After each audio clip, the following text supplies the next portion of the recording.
Everybody doing all right? Questions or issues? Okay. Well, in that case, we're going to talk about the creation of the American Republic. A liberal democratic republic. We'll parse out what each of those things mean. We will look first at the Declaration of Independence and work our way through that and talk about where do some of these ideas come from.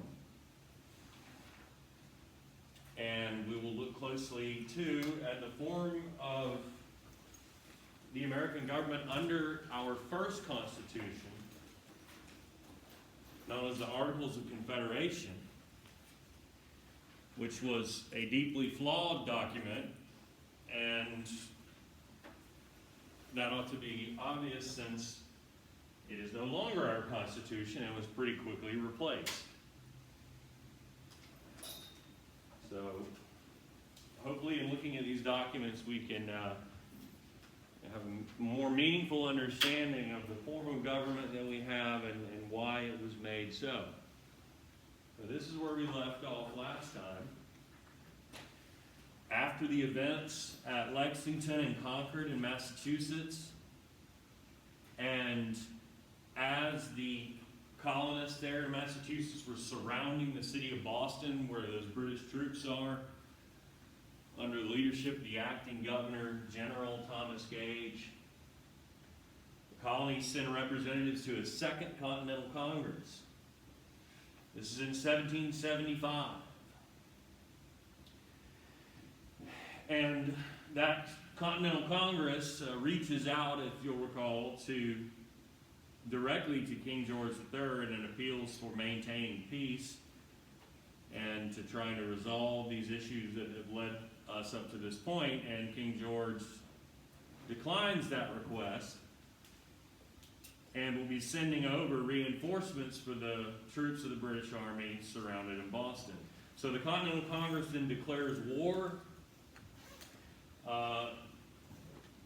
authorizes the creation of a continental currency so they are not dependent upon the British pound, and authorizes, more importantly perhaps, the creation of a continental army to be organized and led by George Washington of Virginia.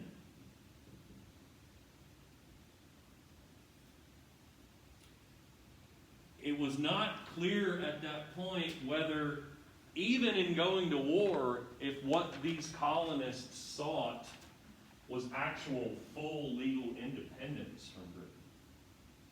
It could have been that they fought a brief war that forced Parliament and the King to reconsider their position and allow for the election of members of Parliament from the colonies, for example. Could have led to a shift in tax policy regarding the colonies.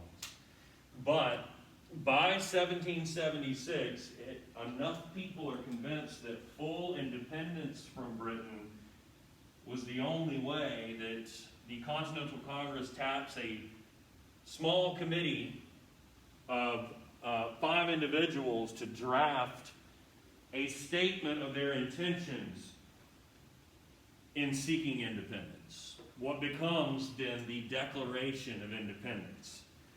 A document that lays out sort of, here's what we're doing and this is why. The committee included such luminaries as Philadelphia's Benjamin Franklin and the Massachusetts lawyer John Adams, but it was the Virginia tobacco planter Thomas Jefferson who was given the primary responsibility for drafting this document. And the Declaration is largely the work of Jefferson, as modified slightly by the rest of the committee after he wrote it. The final version was adopted by the Continental Congress on July 4, 1776, a date we continue to celebrate as America's Independence Day. But bear in mind that the actual war against Britain to make that mean anything lasted for years after 1776. So the adoption of the Declaration of Independence in many ways was more beginning than end. You had to defeat the British Army to make that mean something, and it's regrettable that we don't get to talk about the actual war much in here at all, but time constraints are what they are when they make you teach the entirety of American history in one semester. Let me take a step back, though. Because I want to set up sort of ideologically where Thomas Jefferson was coming from when he wrote the Declaration of Independence. So I want to step back to the early 1700s in Europe and look at an intellectual movement known as the Enlightenment. The Enlightenment was an 18th century, 1700s, even stretching back into the 17th century or 1600s, intellectual movement that challenged traditional institutions of authority. If we're talking about European history up to that point, what would be the traditional institutions of authority? Where did power come from? Who had power? Kings and queens, right? The monarchy is one. What else? The church. Monarchy and the church. In other words, the Christian church, which for a long time was just the Roman Catholic Church, but by this time would include other Protestant churches as well. These are the people who for centuries had taught you, or told you rather, what to believe, how to think, how to act. Enlightenment philosophers begin to directly challenge that and say, what if what we've been told is not so? What if we can observe with our own eyes tells us something different? What if we can rationalize with our own mind tells us something different? What if we can prove through what would become science and mathematics tells us something different? This is born out of the age of reason, where we see the birth of modern science. This is born out of a movement to disprove things like the geocentric nature of the universe, the idea that the earth was the center of all the universe. Well, what if you can observe things with a telescope and prove through mathematics that that is not actually the case?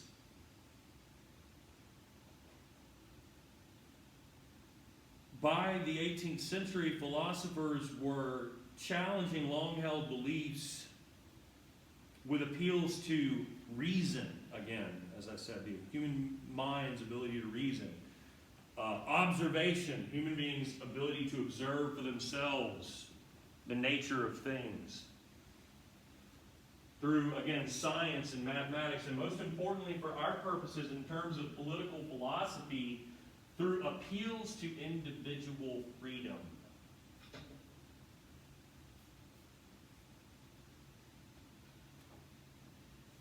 There are sort of, how would you say, there are pockets of Enlightenment thought that develop in different places. And notable among those would be England, of course, but also Scotland and also France. So we speak of an English Enlightenment, a French Enlightenment, a Scottish Enlightenment, and so on. They're all guided by the same principles.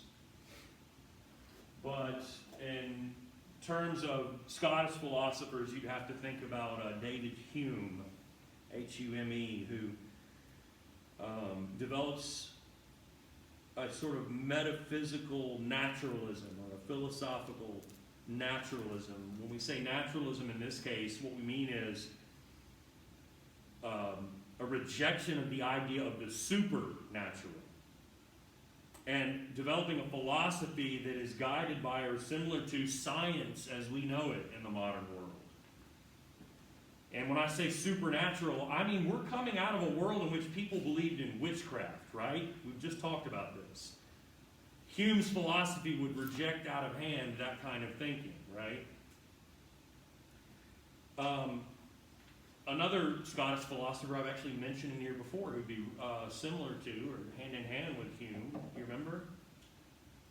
Father of modern economics, or capitalism, Adam Smith, author of The Wealth of Nations. Those are Scottish Enlightenment thinkers. What about French Enlightenment thinkers?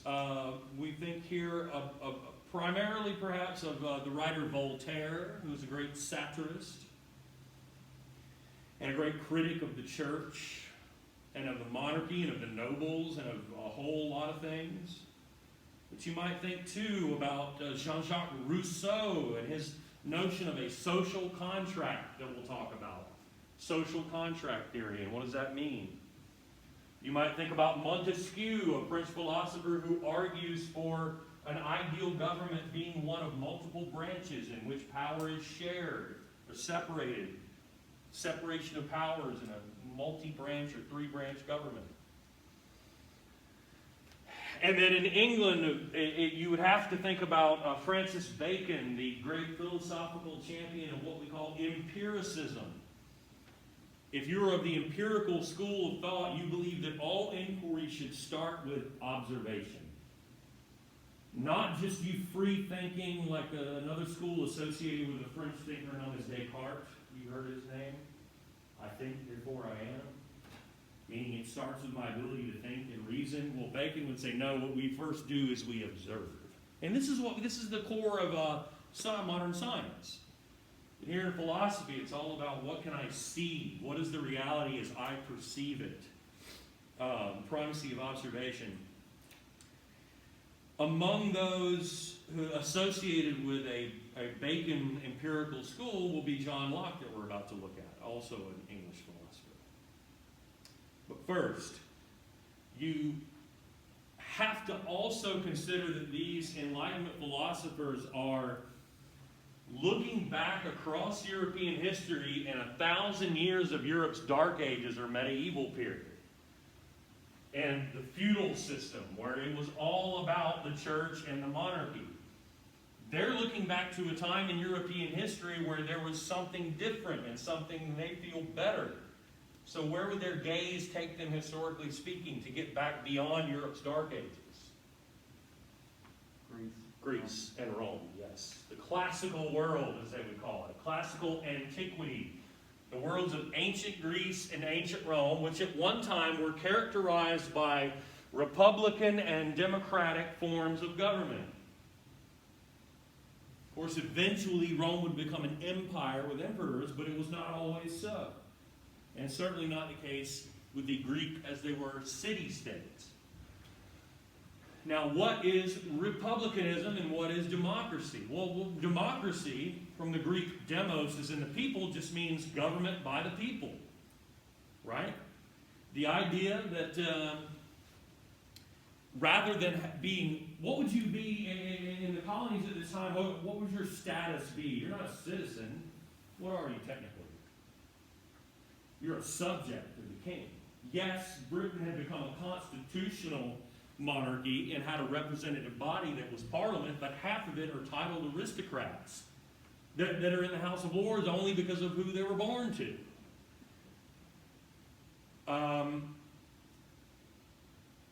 In a republic, you are all, and we could say you are all, and how is that defined? It could be very, very restricted in terms of who constitutes this class, but you're citizens who are theoretically equal, and the government exists because you say it can exist and you put it there. This is the idea of democracy or government by the people. Now, that being said, a 100% pure form of democracy would mean all citizens vote on all issues. Anything's going to become a law or not, every citizen gets to vote on it.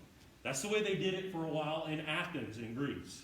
We're talking about 6,000 people all voting one way or another, which, if you get bigger than that, can become, of course, completely impractical. And so that is not the form of government we have, is it? Do we vote individually on every single law that comes up? No, our elected representatives do, right?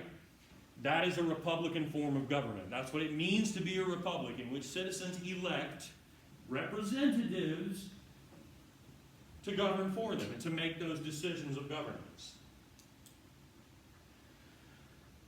Of course, you can have, and America is indeed a democratic republic with a theoretical equality of citizens who elect representatives to govern for them.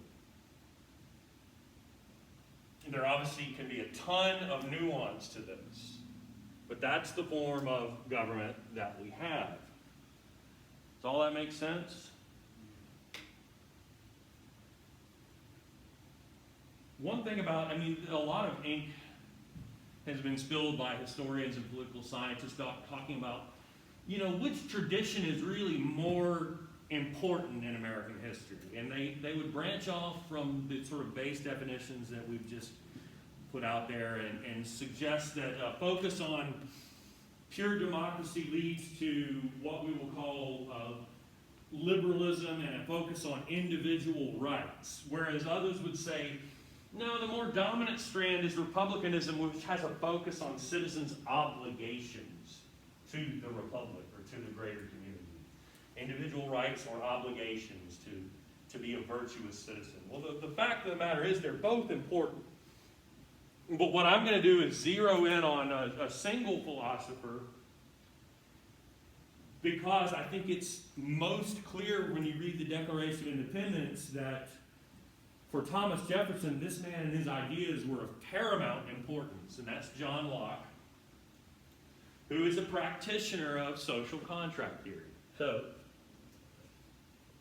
what did Rousseau and Locke and others understand social contract theory to be? Well, they're empiricists, remember? As I said with Bacon, this means you start with observation. Only in this case, it's like a theoretical observation. Locke begins his inquiry in his mind by, quote unquote, observing human beings in what he would call the state of nature. The state of nature is a fictional or theoretical state in which there are no governments. There are human beings, but no governments. Locke then asks himself the question, as do other practitioners of social contract theory, if human beings got together in the state of nature to form a government, what would that process look like? And what would the best form of government, the most effective form of government, what would that look like? And if you are a follower of this idea of social contract theory, you envision human beings working together in some way to develop or to sign, if you will, a social contract which then establishes a government. Does that make sense? So implicit in this idea of social contract theory is that idea of consent of the governed. Government ought to exist because we, the people, say it can exist. And it looks like what we say it should look like. Does that make sense? Now, you could take that point of departure and come to radically different conclusions. In fact, there's another man, Thomas Hobbes, who has this same thought process and decides that, well, to me, says Hobbes, Hobbes, human beings are inherently competitive. And in the state of nature, we'd be fighting all against one another, competing for resources, right? Like food and water and land. And so ideally, when human beings got together and signed this social contract, what it would do, they would surrender their rights to an absolute monarch. And an absolute monarch would be able to maintain control and law and order, if you will. And that would be the most effective means of governing a society. This is what he publishes in Leviathan, does Hobbes. Well, Locke has a radically different view. When he, quote unquote, observes human beings in the state of nature, he sees them as inherently cooperative, not competitive. And in his mind, when you sign this social contract to create a government, you would only surrender a minimal amount of your rights. And here's the most important part. It would then become the primary duty of that government to protect your remaining individual rights. This is what we call fundamental tenet. T-E-N-E-T, tenet. Fundamental element of what we call classical liberalism, or Lockean liberalism. And what is that? That governments exist primarily in order to protect your individual rights. To put it another way, in Locke's mind, the whole point of having a government is to protect your individual rights. This is classical liberalism, and today in our politics we say so-and-so is liberal, meaning they're left of center or they're a Democrat. This means something much larger than this when we say classical liberalism. Republicans in this country, politically speaking, libertarians, we are all classically liberal in this sense, unless you subscribe to a more radical political ideology. Locke says,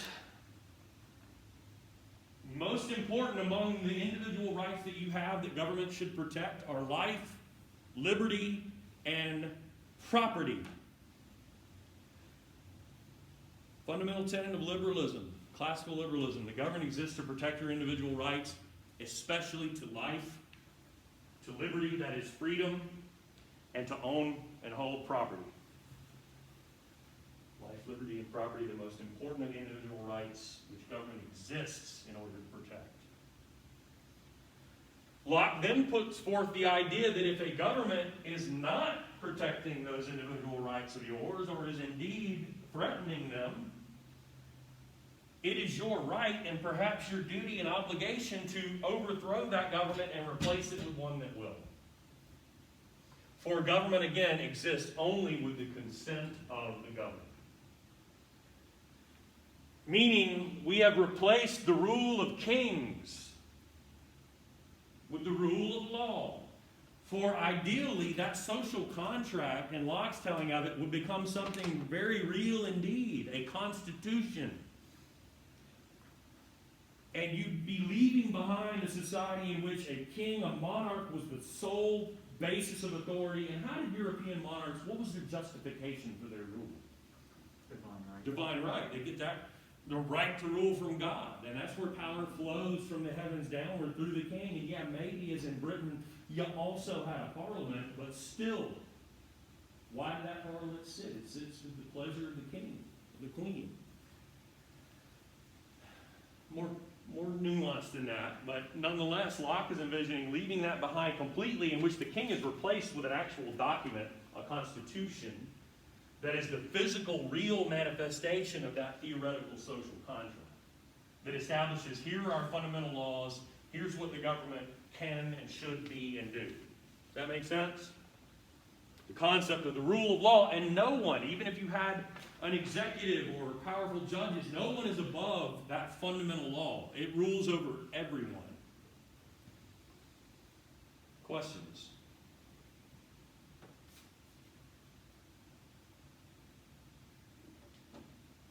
Making sure I haven't forgot anything. Now, I should stress that despite this emphasis on individual rights and the government's primary purpose being to protect those, this was always understood that those rights are what we call relative. Your right to do fill in the blank is circumscribed by the fact that if you're doing blank infringes upon someone else's right to do or not do blank, then it's limited in that regard. Your exercise of your rights can't limit those of somebody else. We'll delve more into that in just a moment. But let's look at the Declaration.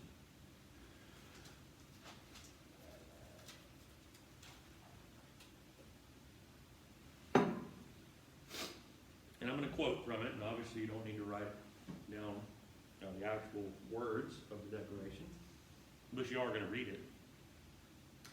You have this preamble where Jefferson writes, "When in the course of human events it becomes necessary for one people to dissolve the political bands which have connected them with another." Take that first phrase, "when in the course of human events." He's appealing to ideas of something known as natural law. Things are the way they are throughout human history. And throughout the course of human history, sometimes it, quote, becomes necessary to dissolve the political bands which have connected one people to another. In other words, he's saying it's become necessary that we leave the United Kingdom of Great Britain and dissolve those political bands that have connected us to that mother country. When this is the case, says Jefferson, a decent respect for mankind and the opinions of mankind, and I'm paraphrasing here, would hold that you set forth the reasons for that separation. In other words, if you're going to engage in revolution, you should state out why you're doing this. And that's what the next paragraph is, the thesis, if you will, of the Declaration of Independence. We hold these truths to be self-evident, another appeal to natural law. This is just the way that it is. That all men are created equal. Perhaps one of the most ironic lines ever put to paper, because Thomas Jefferson owns property in human beings. And he's arguing that all men are created equal. So, clearly, that statement comes with a big-ass asterisk, because he does not mean black men. He doesn't mean Native Americans. He means white men. Yes. So we have to qualify that. At the same time, if what he was saying were to become a reality, even understanding he means only white men, it would still be a radical departure from the society into which he had been born. And a European society which for 1,000 years had held that some men are in fact better than others, simply because of who they are and who they were born to. He's talking about a radical departure from the society in which they came, even though we have to understand it for what it was and account for the racism inherent in it. We hold these truths to be self-evident that all men are created equal. They are endowed by their Creator with certain unalienable rights. First of all, note that he says their Creator, and this and other literature in the period associated with the Revolution would sort of deliberately have this kind of vague reference to God that wasn't like associated with any institutional church. More importantly, though, what does unalienable mean? Unalienable rights. Can't be taken away. Right. Unalienable. You can't alienate them. You can't take them away. So we have, says Jefferson, certain fundamental rights that can't be taken away. That among these are life, liberty, and the pursuit of happiness, right? What did Locke say were the three most important rights? Right, and property sounds crass and materialistic. And what's funny to me about this is that we are a very materialistic society, and I'm part of that. And we kind of equate the pursuit of happiness with the pursuit of stuff, of property. Make no mistake, though they changed the wording to include pursuit of happiness rather than the word property, this is 100% directly from John Locke. We are endowed by our Creator with certain unalienable rights, that among these are life, liberty, and property. To secure these rights, Jefferson writes, governments are instituted among men. That's the fundamental tenet of liberalism right there. To secure your right to life, liberty, and bracket property, governments are created. That's the whole purpose of having a government. Locke is all but quoting, Jefferson is all but quoting John Locke there. And if and when a government should become destructive to those ends, it is the right of the people to replace it with one that will. It's what Jefferson says there in that second paragraph of the Declaration.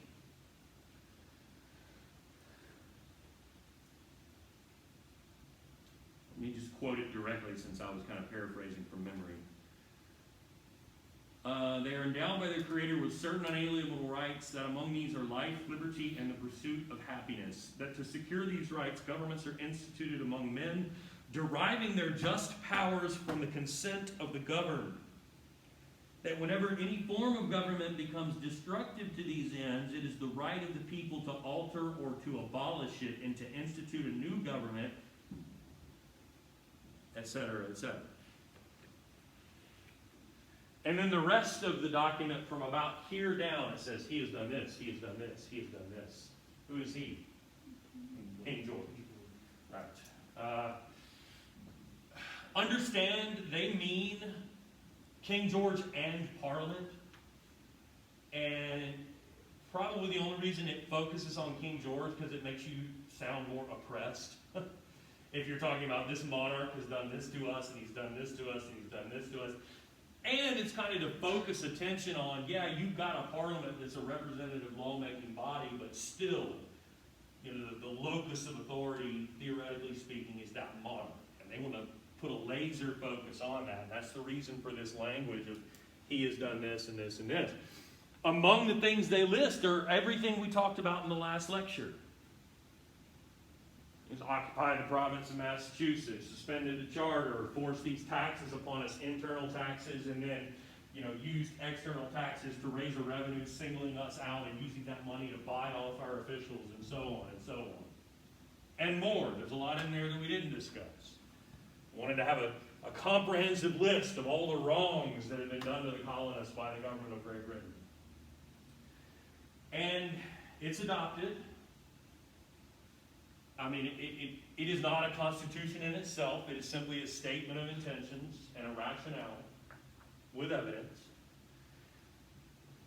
And it was thought that this could kind of solidify support among colonists for the idea of actual independence, full-on independence.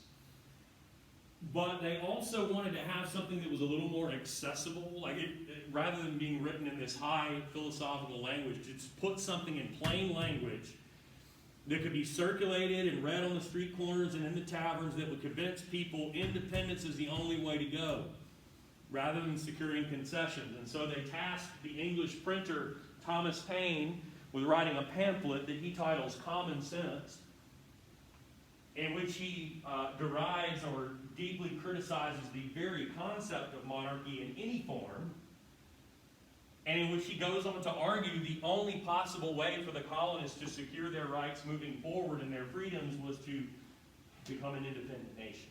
And that to him, this was simply common sense. And this work becomes a bestseller in the colonies and goes a long way in galvanizing support for the independence movement. Questions about that or anything up to this point? Well, you can't just have a Declaration of Independence, you need a constitution. Even as you're fighting the war with Britain, you had to have a functioning government. You couldn't just function in perpetuity under the Continental Congress of Representatives. That being said, the government that they create with this first constitution looks very much like the Continental Congress. For the Articles of Confederation call for the creation of a simply one-branch government, only a legislature. They feared having an executive, lest that executive start to look like or take on the trappings or powers of a monarch. And they feared having a system of centralized courts that would function like the Vice Admiralty courts of Britain, or worse, the royal courts of years past that were even more destructive to individual rights than those. The way the legislature looked was that each state, now that these colonies are going to come together and become the United States, each of the 13, and let me stress that because I won't call myself stupid, but I do stupid things sometimes, and I put on the quiz out to the number 12. And there are actually 13. And I don't know why. Did you catch this? Or did I fix it by the time I put it up for y'all? Nobody's nodding their head, so maybe I fixed it. I sound stupid to say I completely misread it, but I'm going to say it was 13. Okay, good deal. So, these 13 former colonies now are going to be states of the United States, and they each send a delegation to a Congress, to a legislature. And each state delegation, whether it had 2 people in it or 10, get to cast one vote. One state, one delegation, one vote, majority rule. Now, here in this list there at bottom center is a listing of the sum total of the authorities of that federal legislative branch under the Articles of Confederation. which on one hand make sense in terms of the young nation fearful of centralized authority, fearful of, in their minds, tyranny, more concerned with preserving individual rights and leaving authority and sovereignty within the states themselves, and fighting a war against Great Britain at the same moment in order to make that a reality. It makes sense when you read some of this list. The federal government has the authority to declare war and make peace, okay? Has the authority to make treaties with foreign countries, all right? Has the authority to establish an army and a navy. Well, you'd already done that. The authority to appoint high-ranking military officials, which the Continental Congress had done in the case of Washington. To requisition, print, and borrow money, which you had also done. To establish weights and measures. And to hear disputes among the states related to trade or boundaries. That's it. Is there anything on there that we associate with a national or federal centralized government that is notably absent from that list? Ability to tax. This was left entirely to the states alone. There's also nothing in there about how the federal government might manage a national debt, which is deeply ironic. Once America wins the revolution, the British quit and allow the United States to become independent, the United States finds itself dealing with a large debt, which is ironic because that's what set in motion the chain of events that got us to where we are when Britain incurred a massive national debt after the 7 Years' War. Do you remember? And there's also nothing in there about establishing like a uniform federal policy in terms of trade. There's nothing in there about establishing a uniform federal policy in terms of money or monetary policy of printing money. And we begin to see rather quickly a myriad of problems, a bunch of different problems. When it comes to... Let me see if I've not forgotten anything. Right, so when it comes to war debt, and as you correctly pointed out, the realization that the federal government has no ability to tax anyone directly. They are at the mercy then of more or less asking the states to contribute X amount of revenue through what we call the requisition system, whereby basically the government would determine, the federal Congress would determine, okay, here's how much we need to run the government next year, which is fairly limited, so it wouldn't be a ton. But, you got the army to pay for and run, and certain other expenses that you would have, and then also you've got to start making payments on your debt. So you would say, okay, you 13 states, we can't ask the same of all of you because obviously Rhode Island doesn't have as much wealth as, say, New York or Virginia. But we're going to establish that through this requisition system that we need X amount to run the government and start paying our debts, and it's proportioned among the states as such. We would like you to raise this money from your state citizens however you see fit. However you want to tax your people, it's up to you, but we're asking for X amount from you. Does that make sense? A couple of things on this requisition system.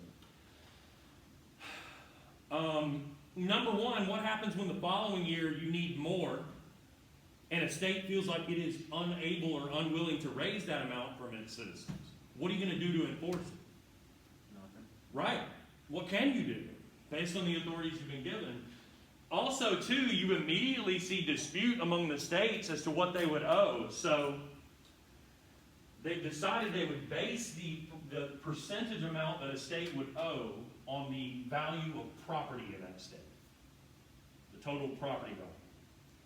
Having said that, can you imagine a group of states that might get deeply concerned if you're talking about property values and that perhaps they might owe a shitload more than other states? slaves in a chattel system are legally property. And so the slave states, which by that time were from the Mason-Dixon line down, slavery had been done away with north of there. So this would include Maryland, Virginia, Delaware, North and South Carolina, Georgia. They were deeply worried because slaves are property and they would owe way more than maybe they thought they should if you had to count slave property. Of course, the northern states are like, you're damn right you gotta count it. Those slaves are making you boatloads of money, of course, and you consider them property, why not count them? They're to be bought and sold like other property. This dispute, and this will sound familiar to you from somewhere later and something different, but directly related, they decide as a compromise to count 2/3 of the value of slave property. It's what they call the federal ratio.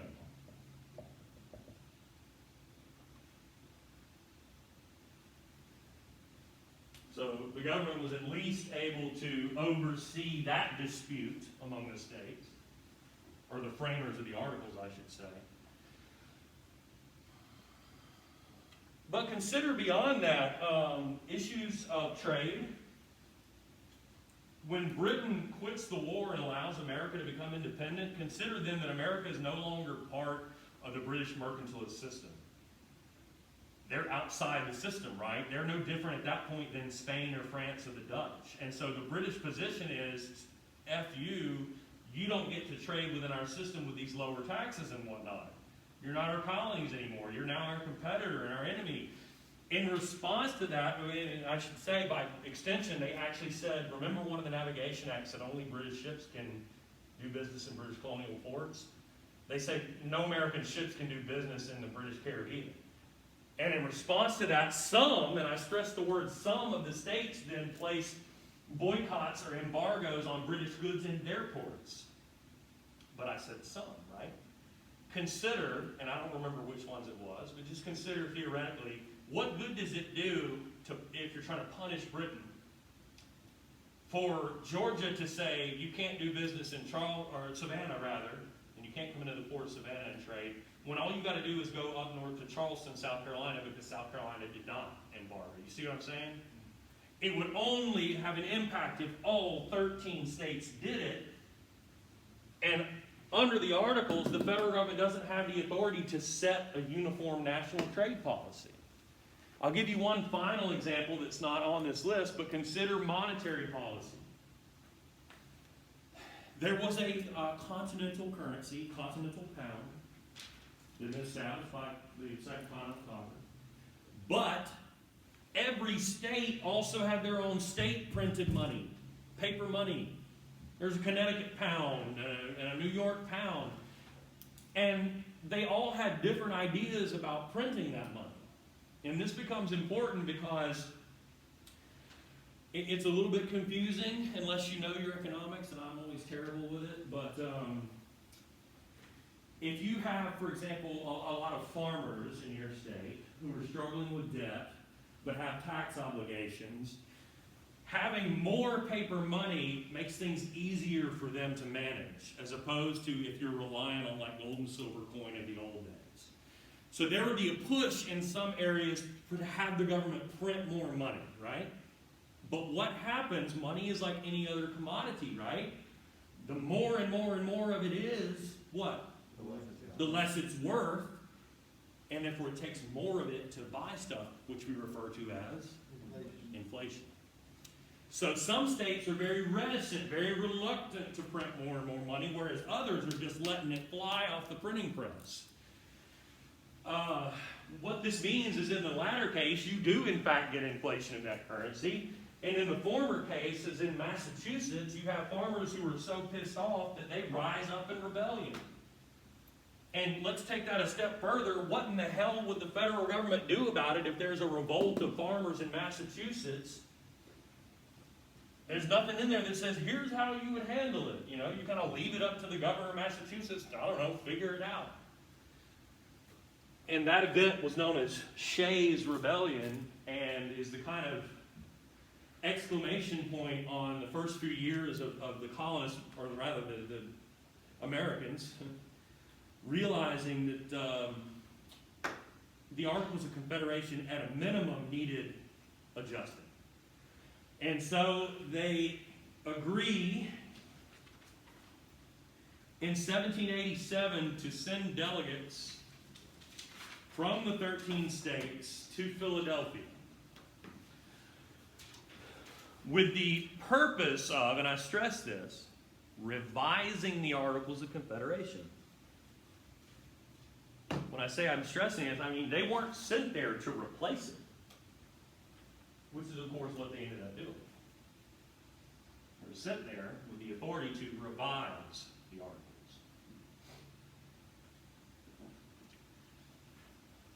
Among the delegation from Virginia was a young tobacco planter named James Madison,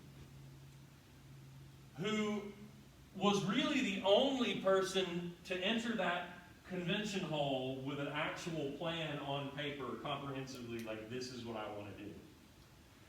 And perhaps not coincidentally, he also took the most copious notes from the proceedings, and his notes tell us so much about what went on in that convention hall.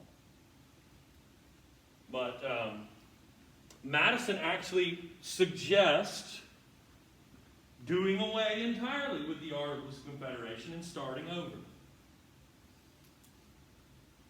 And borrowing from French Enlightenment philosophy, suggests having not a one branch but a three branch government and a legislature that was bicameral, or two houses, as opposed to one. And, of course, enlarging the authority of the federal government to where they could establish laws binding on individuals, citizens, and not just the states. And in terms, back to the legislature, in terms of representation, having a population-based representation. Remember, under the Articles of Confederation and the Continental Congress before that, it was one state, one delegation, one vote, right? So, New Jersey or Rhode Island had the same authority as New York or Virginia. Madison felt like a more pure form of democracy would be to have, and this is harkening back to ancient Greece 100%, to have X number of population of citizens in a state to constitute like a district, and they get to elect a representative. Which would mean, of course, the more people you have in a state, the more districts you would have, and the more representatives you would have. But in Madison's mind, it would be to allow American citizens to point to one single individual and say, we elected and we put that individual in the Congress. As opposed to, yeah, that whole delegation represents all of us, the citizens of this state. Theoretically, a more pure form of democracy like they had at one point in Greece. Needless to say, smaller states would object to such a plan, which becomes known as the Virginia Plan. Madison's fellow delegates support his plan, known as then the Virginia Plan. Popular among the smaller states was the New Jersey Plan, which is different from Madison's at the very point of departure, which is to say, we're not going to scrap the Articles of Confederation. That's not why we're here. We're going to keep them, and we're going to amend that document. Yes, we understand that the authorities of the federal government need to be expanded. The primary problem with the government under the Articles of Confederation was a lack of central authority, right? And the inability of the federal government to set uniform policies in the areas we just looked at. So clearly there would need to be an amendment of the Articles of Confederation to allow the federal government to do those kinds of things, like, yes, for example, to tax citizens directly. And to regulate commerce, to set a uniform trade policy, or a uniform monetary policy, and so on. In terms of representation, if you're going to keep the Articles of Confederation, the New Jersey Plan calls for maintaining that Continental Congress style form of representation of equal, one state, one delegation, one vote. it makes sense that the small states would want to do that, because that's the government you got, as it was. They're not going to voluntarily, without a fight, switch from that to a system in which they have less representation and power and authority, right? This all making sense? The Great Compromise, engineered by the delegates from Connecticut, includes elements of both. Leaning probably towards Madison's Virginia plan, in which they do indeed do away entirely with the Articles of Confederation, scrap it, throw it in the trash. Start with something new that will be our Constitution. They do establish a three-branch government that, in addition to a legislature, includes an executive branch to administer the law, the president, and a system of federal courts, or a judiciary branch. And it does establish a federal Congress that is bicameral, but therein lies the essence of compromise. For in the House of Representatives, we do indeed have population-based representation. And we have congressional districts where we can point to and say, fill in the blank is my representative. And that means, yes, larger states in terms of population have more representation, but in our Senate, every state, no matter how big or small, has 2 senators. And different from the Continental Congress and Articles form, they don't form a delegation, they vote independently. A couple of things to note. Interestingly, initially under the Constitution, senators were not directly elected by the voters. How'd they get there?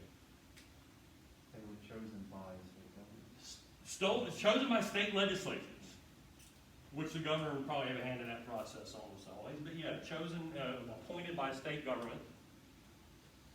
And it's not till later we amend the Constitution to have the direct election of U.S. senators. The reason I mention that is consider, we know all about the Electoral College these days too, and that's who formally elects the president.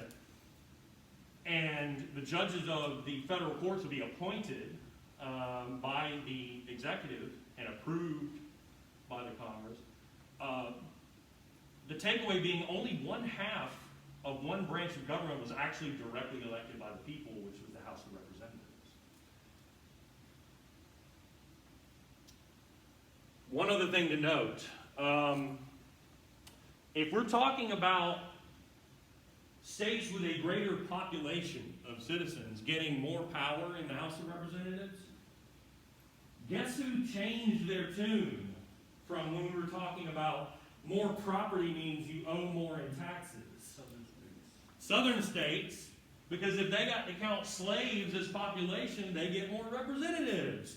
So their argument is literally the opposite of what it had been when they were trying not to pay more tax money. The reason I bring this up is the solution is to simply borrow the federal ratio number and apply that to representation. The 3/5 compromise, in other words. It says you get to count 3/5 of your slave population when it comes to calculating your representation. Which does not literally mean that a slave is 3/5 of a person, but certainly carries that connotation. The point was to say you have X number of slaves, you get to count 3/5 of that number towards your population count and the amount of representatives you get in the House. The 3 branches, as Montesquieu and others had suggested, had checks on one another that would tend to promote a balance of power among the 3 branches, ensuring that no one branch should become more powerful than another. We've seen a lot of these play out in the last 5 years or so. What would be some examples of one branch having a check on another? So let's say, for example, impeachment playing out even as we speak would be a check on the power of the president. If if a majority of the House members feel like the president has abused his power and committed high crimes and misdemeanors, they can issue articles of impeachment, which would be like charging the president with a crime, but the president is a citizen entitled to what we call the due process of law and gets a trial to be held in the Senate and typically presided over by the Chief Justice of the Supreme Court. We have seen this occur within the last couple years, right? And even again now in slightly different form. That being said, you would have to have a 2/3 majority in the Senate to vote to actually remove the president from office, which has never happened in American history. We have had presidents impeached but never removed. Nixon would have been, but resigned in order to avoid that. What would be other examples of checks and balances? Presidential veto. I was going to say, what if we feel like Congress has too much authority? Well, if Congress passes a law that the president thinks isn't useful or right, they can veto or refuse to sign that. Well, what if that gives too much power to the president? Then Congress can overturn it. Congress can override the veto, and if 2/3 of the members of Congress vote for something to become law, it doesn't need the president's signature. But what if the president and Congress are both out of control and passing laws that turn out to be maybe unconstitutional? Judicial review, which is interestingly not explicitly written out in the Constitution, but develops over time, whereby the Supreme Court can either adjudge laws passed by Congress or executive orders of the president to be unconstitutional and invalidate them. Of course, the check on the court is that those justices get there because they're appointed by the president and approved by the Congress, right? Again, something we've seen play out in our own lifetimes. There are more, but those are the basic ones. Final point here, it's interesting that I'm thinking back to previous years of teaching where I had to bring up impeachment and go through a real process of insisting, that to be impeached doesn't mean you're actually removed, and these are things that students hadn't thought about. Well, you guys have seen it. And the same is true here with what I'm about to say, because before, just a couple of years ago, people didn't have a real understanding of who Alexander Hamilton was. And now everybody knows about Hamilton, thanks to Lin-Manuel Miranda and Broadway. But Hamilton was, in many ways, the architect of America's fiscal and monetary policies, particularly as adjusted with the ratification of the Constitution. It was Hamilton's idea to have the federal government assume or take on the debts of the states. But with that being said, also to eliminate the state currencies. So there would only be one, and not the ruined, valueless continental currency from before, the US dollar. So to eliminate state currencies, assume as the federal government take up or take on the payment of state debts, but to quash their ability to print their own money, and to start anew with the dollar, which for a very long time was based upon America's holdings in gold, is not anymore, but would allow for a sort of fresh start and a uniform monetary policy, as I was saying.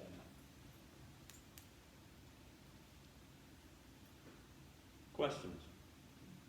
Three-fifths compromise I've already talked about. So you know that slavery is in the Constitution, even if they could not bring themselves, perhaps because of the deep hypocrisy and irony, to use words like slave and slavery and master. They sort of go out of their way to talk about anyone to whom such service may be due and blah, blah, blah. Well, I have it here. Representatives and direct taxes shall be apportioned among the several states according to their respective numbers, which shall be determined by adding to the whole number of free persons 3/5 of, quote, all other persons. So free persons, all other persons. In other words, slaves. And the language is similar where they established a fugitive slave clause that says just because slaves, and they don't use that word, just because slaves escape from a state in which slavery is legal into one where it is not, does not make them free. Yeah? In fact, it says it is the obligation of people in those quote-unquote free states to help return that property to its rightful owner. We'll talk about when this law is actually strengthened and made more robust and increases incidence of just free black people of being kidnapped and taken into slavery. And then there's a slave trade clause. Somebody asked about this the other day. The U.S. government was concerned that the number of slaves, which America was seeing its slave population grow dramatically, and this is, you know, at a time where the specter of actual slave revolution was very real. I mean, hey, there's a slave revolution in Haiti. And so they figured we might want to put a cap at some point on the number of slaves, and in fact the slave population is growing so much internally, we may not need to continue to import slaves from abroad, from the Caribbean and from Africa. The slave trade clause kind of puts a pause button on that and says Congress will deal with this 20 years from now. And when they do in fact eventually shut down in 1808, I think, the importation of slaves from abroad. As we'll see, that does not curb a very, very lively domestic or internal trade in slaves as America grows into the West. Finally, ratification. Questions? So they couldn't just walk out of that convention hall and say, here's your new Constitution, primarily because, again, that was not why they were sent there in the first place. They would have to make the case, go back to their respective states, and have a vote of the citizens of those states to see whether or not they approve. That's the process of ratification. Either the Constitution we approved or ratified, or it be rejected. And this doesn't take place overnight. This drags out over many months, and what you have in essence is a great national campaign where people who support the Constitution are putting out there all kinds of pamphlets and arguments in favor, whereas others who are opposed are doing the opposite. We refer to those people who supported ratification as the Federalists. That would obviously include individuals like James Madison and Alexander Hamilton, who, along with an individual named John Jay, who would go on to be the first Supreme Court Chief Justice, write a series of anonymous essays in support of the Constitution. Very specific essays in which, based upon their expertise, obviously Hamilton writing about the economic side of things, Jay about the judiciary, Madison about the Congress and representation, they make the argument for why each little element of the Constitution is ideal and should be supported. We refer to these essays as the Federalist Papers. And of course, though they are published under a pseudonym, a single pseudonym, we know who the individual writers are. I used to assign Federalist number 10. It's in your document reader, and you will perhaps thank me that I did not. It was a very tedious read. But basically, Madison talks therein about why that system of direct representation is the most pure form of democracy, as I was explaining earlier. I think there's one in your reader that Hamilton writes about why it's important that America, composed of states that used to be colonies that deliberately were not allowed to do a lot of manufacturing, forced to buy British manufactured goods, and limited to the production of commodities, why they really needed to focus their efforts on developing manufacturing, that kind of thing. Well, there's a group of people who disagree, some profoundly, with the adoption of the Constitution. We refer to these people as anti-federalists. This would include individuals like Mercy Otis Warren. You will read a document that she writes in which she lays out point by point why she is opposed to ratification, and she starts by saying it's illegal because that's not the authority with which those delegates were sent to Philadelphia. She then goes on to say, look, I understand that we needed to have a more robust federal government than that under the original Articles of Confederation, but you've gone too far. You've given far too much power to the federal government at the expense of the states. She says, we have been, since the Declaration of Independence, a voluntary association of sovereign states. It was in the official name of the Articles of Confederation, sovereign states. That's where real authority comes from. You've taken too much power from the states and given it to the federal government. Furthermore, she says, we're supposed to be a liberal democracy. Jefferson quoted John Locke, essentially, in the Declaration. We have a government that exists for the primary purpose to protect our right to life, liberty, and property. And she says, where are the protections for individual rights in this Constitution? They're not in there. She would say, hell, we just fought a revolution against Britain, and even they have a Bill of Rights. Where's ours? The vote's actually pretty close. If you examine that map, you can see quite a few people voted against ratification. But ratification eventually does win the day, and the Constitution is enacted. Which technically makes the Anti-Federalists losers, but also, how are they winners? They give the door.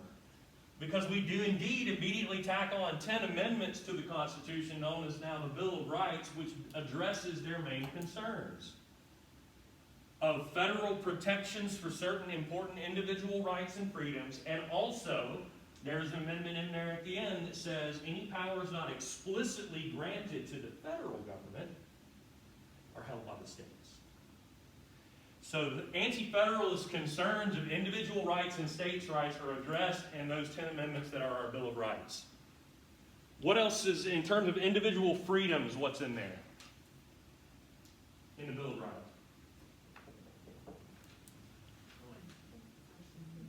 Freedom of speech in the First Amendment, right? Freedom to criticize the government. Freedom of the press to be critical of the government. Can't be thrown in jail like the Russians just did to Navalny literally today for being a critic of the government. What else? Freedom of religion. The government will establish no particular religion, and insofar as your exercise of your religion doesn't infringe upon someone else's rights, you're free to exercise your freedom of religion. Right, bear arms in the Second Amendment, up until a couple of important court decisions a few years ago, is debated as exactly what does that mean? Because it says a well-regulated militia. So does the Second Amendment only mean, like nowadays, you can have a National Guard, or does it protect our individual rights to own firearms? The courts have said that the latter is the case, based upon what we call English common law, in addition to the Constitution. What else? No illegal search and seizure. Government can't just barge into your damn home and start rummaging through shit. Gotta have a warrant, right? Right to a speedy trial, you know? Right to a jury in both criminal and civil cases. You don't have to quarter troops as you had to do in Boston all those years, right? Easy to see why that was on their minds. The Fifth Amendment is one we'll talk about moving forward, and it's known popularly for the right against self-incrimination. You don't have to testify if it would incriminate you. But more importantly, the Fifth Amendment says, and here's, if we think about Mercy was sworn and the Anti-Federalists here, understanding that the essence of this government was classical liberalism and the ideas of John Locke, and yet they're not in the Constitution. Well, unlike in the Declaration, they do indeed quote directly here and say in the Fifth Amendment, the federal government cannot deprive you of your life, liberty, or property without the due process of law, D-U-E. That is, the government can't take your life, your freedom, or your stuff unless you've been charged with a crime and convicted by a jury, which would be the process to which you are due or entitled, or if someone has sued you and you lost in that trial, then you might be deprived of your property, right? But that's also a process to which you are due or entitled. That's very important, and we'll talk about that moving forward. Lastly, I see that I have federalism up there. When we say we have a system of federalism, that means that the federal government shares power with state governments. And there is some balance of power between state governments and the federal government. As opposed to the idea under the Articles of Confederation where essentially most power and authority was held by the states and the federal government had almost no authority save for some mediating and handling matters of like wars and treaties. Does that make sense? A more true system of power sharing, in which, of course, over the centuries, power has shifted away from the states more and towards the federal government, particularly in times of crises, but still the states do maintain a certain measure of sovereignty. Questions? Anything else? Anything unclear or brushed over? All right, well, y'all have a good one, and do I see you all again Thursday or no? Yes. Yes? All right.